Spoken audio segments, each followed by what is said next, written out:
નવસારી શહેરમાં જળબંબાકારની સ્થિતિ સર્જાઈ છે। સીધા દ્રશ્ય તમે જોઈ શકો છો। કાલિયાવાડી વિસ્તારનો નજારો છે, જ્યાં અડધો અડધ ઘર છે ડૂબાણમાં ગયેલા જોવા મળી રહ્યા છે। આ પ્રમાણેની સ્થિતિ છે એ દર વર્ષે થતી હોય છે।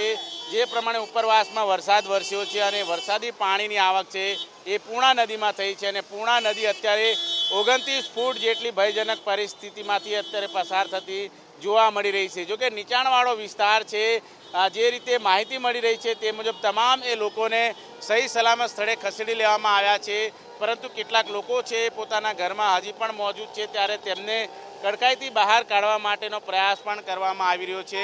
અહીંના જે સ્થાનિક લોકો છે તેમના સાથે વાતચીત કરીશું। જે આપ જણાવો કે આ પ્રકારની સ્થિતિ છે અને કોઈ સૂચના આપવામાં આવેલી ખરી?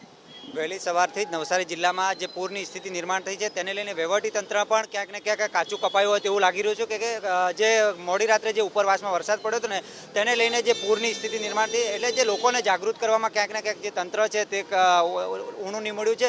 એટલે કે જે અચાનક જે પાણીનો પ્રવાહ વધી જતા જે હાલ છે તે નવસારી શહેરના અનેક એવા વિસ્તારો છે તે પાણીમાં ગરકાવ થયા છે। જ્યારે કાલિયાવાડી છે, કાચીવાડી છે, બેસત ખાડા છે, શાંતાદેવી છે, રુસ્તમવાડી છે તેવા વિસ્તારો અત્યારે પાણીમાં ડૂબી ગયા છે। એટલે કે જે વહીવટીતંત્ર છે તે પણ ક્યાંક ને ક્યાંક નિષ્ફળ સાબિત થયો હોય તેવું હાલ જોવા મળી રહ્યું છે। બિલકુલ જોઈ શકાય છે આ રીતની સ્થિતિ છે, ત્યારે વાહનો એક છેડેથી બીજે છેડે આવતા હોય છે ત્યારે તેમને મહા મુશ્કેલીથી પસાર થવું પડતું હોય છે। આ તસવીરો તમે જોઈ શકો છો। તમામે લોકો સાઈડ પરથી વાહન લઈ જવા માટેની સૂચનાઓ આપી રહ્યા છે। બીજી તરફ અડધો અડધ ઘર છે એ ડૂબાણમાં ગયા છે, ત્યારે તમામ એ લોકોને અત્યારે અપીલ કરવામાં આવી રહી છે કે જબરદસ્ત વરસાદ છે ઉપરવાસમાં થઈ રહ્યો છે અને ઉપરવાસમાં વરસેલા પાણી જે વરસાદી પાણીની આવક છે એ પૂર્ણા નદીમાં થઈ રહી છે અને પૂર્ણા નદી નવસારી થઈને અત્યારે હાલ પસાર થઈ રહી છે, ત્યારે નીચાણવાળા વિસ્તારમાં રહેતા લોકોને સહી સલામત સ્થળે ખસી જવા વિનંતી કરાઈ છે।